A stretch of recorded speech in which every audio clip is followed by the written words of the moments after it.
Hello, this is Chris Rowlands for BestWindowsMobileApps.com, giving you a review of MobiPDFScanner. This is an app which lets you take several photos and then save them into a high-quality PDF file, which is incredibly handy for keeping pictures organised, backing up documents from around the place, or if you want to send a variety of pictures off to someone else over the internet, which you can do from within the app itself. So let's open it up. Now this costs $14.95, or you can get the 15-day trial, which is what I've done. So you get a little message. The main menu is incredibly finger-friendly. Well, the entire app is very finger-friendly. You've got three big chunky buttons: scan, that's for adding pictures to the document; share, for sending it, said PDF files; and exit, well, that closes the program. So it will work on so many devices. It supports Windows Mobile 5 and up. You can use any camera as long as it's got at least a 1 megapixel sensor in it, and it supports pretty much every screen size, including portrait and landscape. So if you'll see here, it even includes dynamic switching, so you can open up your keyboard on this Touch Pro 2, for example, and it's still very smooth. So I'm going to go ahead and click on Scan, which is, as I said before, adding pictures. So, when you exit the application, it doesn't actually delete the last photos that you took. So I'm going to go Actions. It's got this three buttons at the bottom, incredibly finger-friendly.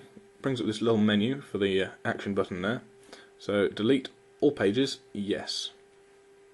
Okay, gone. So I'm going to add page. And the last time I did a review of an app like this, I took photos of Transformers, so I shall do again. There they are. Skids and Mudflap. Okay.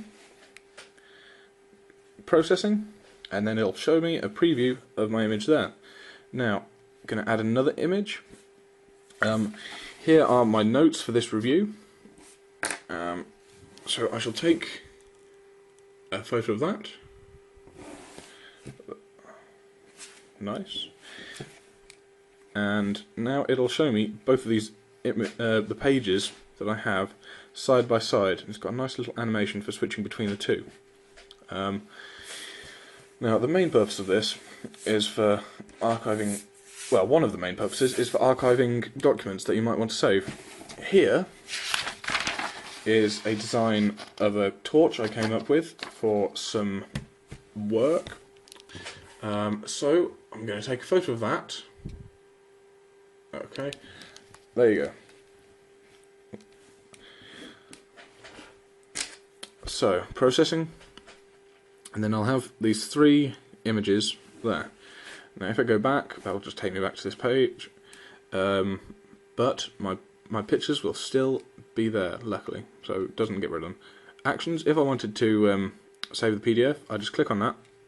But I don't want to, because I want to take a photo of something else. So I'm going to delete all those pages, yes. Now, as I said, this is for backing up documents.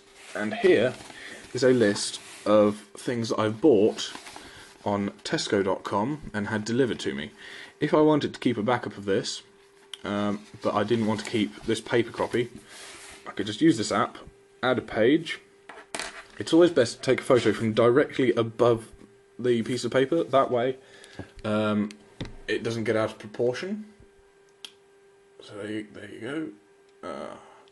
I've now taken a photo of that first page, and if I turn that over, I can add another page.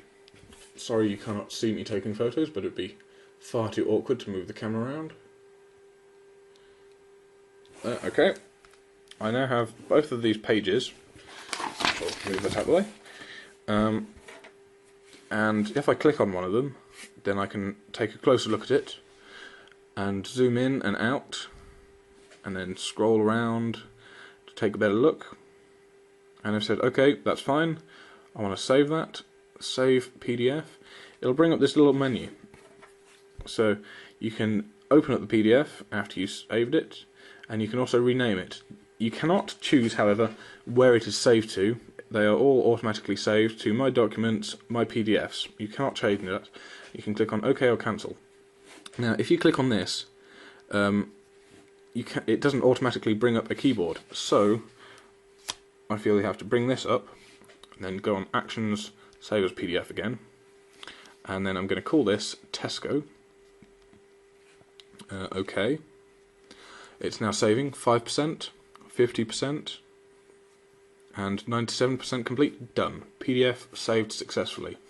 Very nice, finger friendly. Image is still there, so I don't still want those photos, so I'm going to delete all those pages. Yes. I'm going to go back. Now, to use the share feature of this, it'll show you what PDFs are in your My PDFs folder. Now,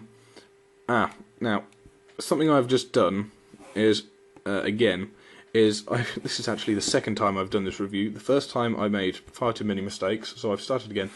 That is my Tesco.pdf from last time. What I didn't do this time is when I renamed it, I didn't put the .pdf on the end of it. It doesn't do that automatically, so if you rename it, you have to add the file extension. But I'm going to choose this one anyway because it's pretty much the same. And then I'm going to click on Send, and it should bring up my list of messaging options. So I've got my email accounts here.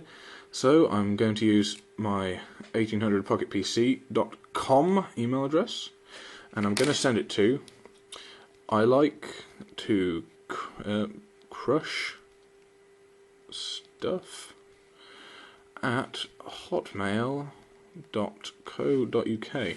That's my other email address. Please do not send me spam, but feel free to email me if you really want to. So there you go. It says sent from MobiPDFScanner automatically, and it's attached my PDF. So I'll then send that, and that's done. That will now be on its way to my email address, which is incredibly handy that I now have a backup of that Tesco list without having to keep the paper version.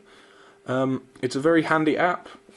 I don't quite know what $15 equates to in pounds, but for ease of use, I think it's incredibly good value actually.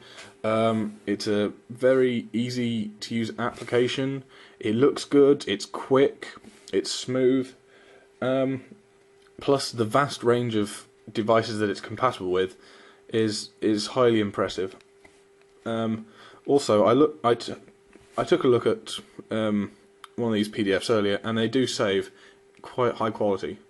So I shall upload that Tesco.pdf for you to have a look at along with this review.